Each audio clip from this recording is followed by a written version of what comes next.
আসসালামু আলাইকুম প্রিয় বন্ধুরা, 2019 এমন একটি বছর যখন ভারতে সবাই বলছিল রাজনীতি আর নেই। গুড়িগুটি কংগ্রেসও হারিয়ে ফেলেছে তার মূল শক্তি। কিন্তু এখন 2024 ও 25 আবার যেন রাজনীতি করে উঠেছে, সে ফিরে এসেছে আলোচনায়। বিরোধী দলীয় নেতা হিসেবে জনগণের কাছে যাচ্ছে, পথে হাঁটছে, ন্যায়ের কথা বলছে, ভোট চুরির অভিযোগ তুলছে মোদির বিরুদ্ধে। কে সেই মানুষ? কার জন্ম, লড়াই, পতন ও পুনরুত্থান মিলে যায় এইভাবে? কার রাজনৈতিক জীবন সিনেমার জগতের মতো? সে আর কেউ নয়, নেহেরু পরিবারের বর্তমান উত্তরসূরি রাহুল গান্ধী।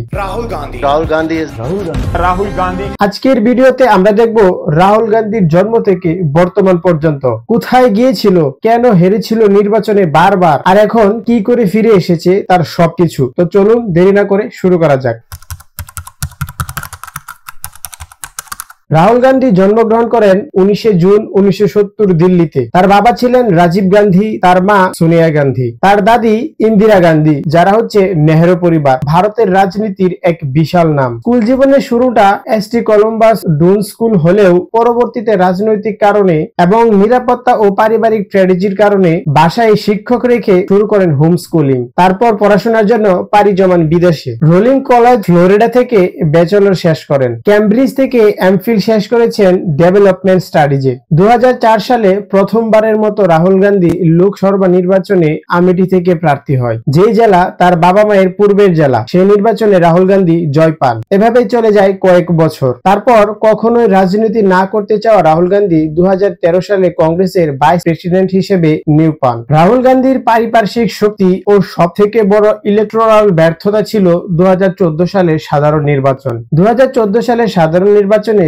কংগ্রেস পার্টির বিশাল পরাজয় হয়। রাহুল গান্ধীকে প্রধান প্রতিদ্বন্দ্বী হিসেবে বিবেচনা করা হলেও কংগ্রেস পার্টির পরাজয়টা ছিল খুবই ভয়াবহ। 2019 সালের নির্বাচনে তার পূর্ব জেলা আমেঠি হারান, কিন্তু ওয়ানাদ হতে জয়লাভ করেন। পার্টির ফলাফল আবারও সেই আগের নির্বাচনের মতোই ভয়াবহ। এই সমস্ত প্রতিকূলতার মধ্যেও জনসংযোগের কাজ শুরু হয়। মানুষের কাছে যাওয়া। রাজনীতি যেন শুধু পার্টির বিষয় নয়, রাজনীতি হচ্ছে সমস্যা, অভিজ্ঞতা, আকাঙ্ক্ষা ও জীবনযাত্রার কথা বলা। রাহুল গান্ধীর রাজনীতির সবথেকে বড় টার্নিং পয়েন্ট ছিল ভারত জোড়ো যাত্রা ও ভারত জোড়ো নয়া যাত্রা। 2022 সালে শুরু হয় ভারত জোড়ো যাত্রা, যেখানে রাহুল গান্ধী বিপুল পথ পায়ে হেঁটে আমেঠি থেকে কাশ্মীর পর্যন্ত যাত্রা শুরু করেন। দেশ বিভাজন ও ঘৃণার রাজনীতির বিরুদ্ধে শুরু করেন এক ইউনিক পদ্ধতি। পরবর্তীতে 2024-এ ভারত জোড়ো নয়া যাত্রা শুরু করলেন, যার পথ ছিল মণিপুর থেকে মুম্বাই। এইবার প্রচারণার থিম হলো ন্যায়, অর্থনৈতিক ও সামাজিক বিষয়ে।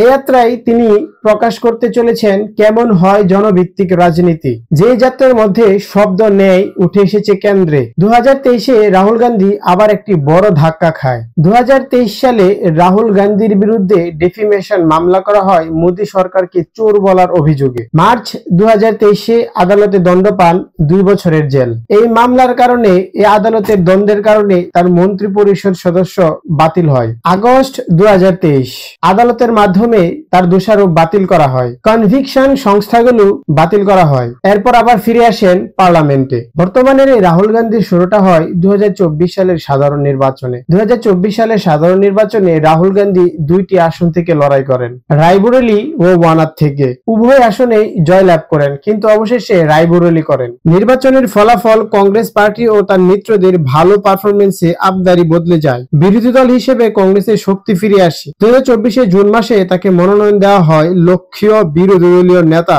লিডার অব দ্য অপোজিশন লোকসভাতে। 2025-এ রাহুল গান্ধী ভোট চুরি সম্পর্কে কথা বলেছেন। ভোটার তালিকা, ভোটার রোল, নির্বাচনী প্রক্রিয়ায় অনিয়মের অভিযোগ তুলে ধরেছে। और थोड़ी देर में हम आपको हाइड्रोजन बम दिखाने जा रहे हैं। नहीं, आज नहीं, थोड़ी देर में उसकी प्रिपरेशन चल रही है, क्योंकि हम देखिए, मैंने टीम से कहा है कि अगर मैं स्टेज पे जा रहा हूं,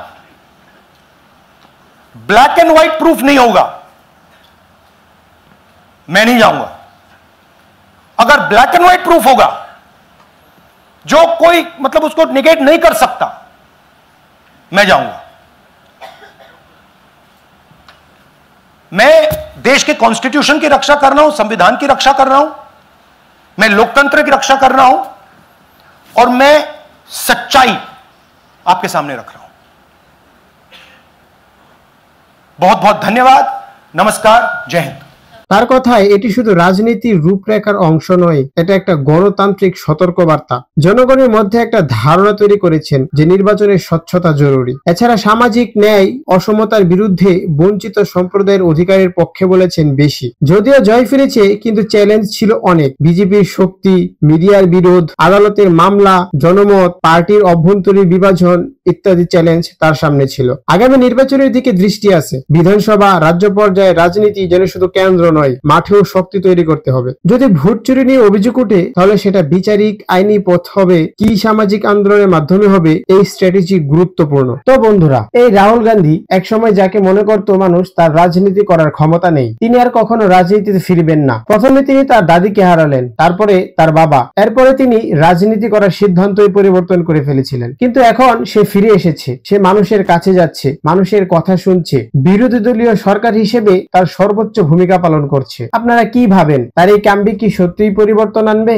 ভারতের আগামী রাজনীতি কি শুধুই প্রতিহিংসার খেলা হবে, নাকি সত্যিকারের ন্যায়, দারিদ্র, অসমতার বিরুদ্ধে যুদ্ধ হবে জনগণের সাথে? বাংলাদেশের সাথে সম্পর্ক এবং ভারতীয় মুসলমানদের জন্য এই মোদী সরকারের পরিবর্তন অত্যন্ত জরুরি। ভারতের রাজনীতির বর্তমান যে পরিস্থিতি, তাতে মনে হচ্ছে ভারতীয় জেনজি আন্দোলনের সম্ভাবনা সর্বোচ্চ। যদি আমাদের ভিডিওটি ভালো লাগে, লাইক দিন, শেয়ার করুন এবং অবশ্যই সাবস্ক্রাইব করতে ভুলবেন না, কারণ এই যাত্রা শুরু। এমন আরো বিভিন্ন দেশের রাজনৈতিক ও জিওগ্রাফিক্যাল ভিডিও আমাদের এই চ্যানেলে প্রতিনিয়ত আসতে থাকবে। ধন্যবাদ সবাইকে এতক্ষণ পাশে থাকার জন্য। অসংখ্য ভালোবাসা সবার জন্য। আসসালামু আলাইকুম।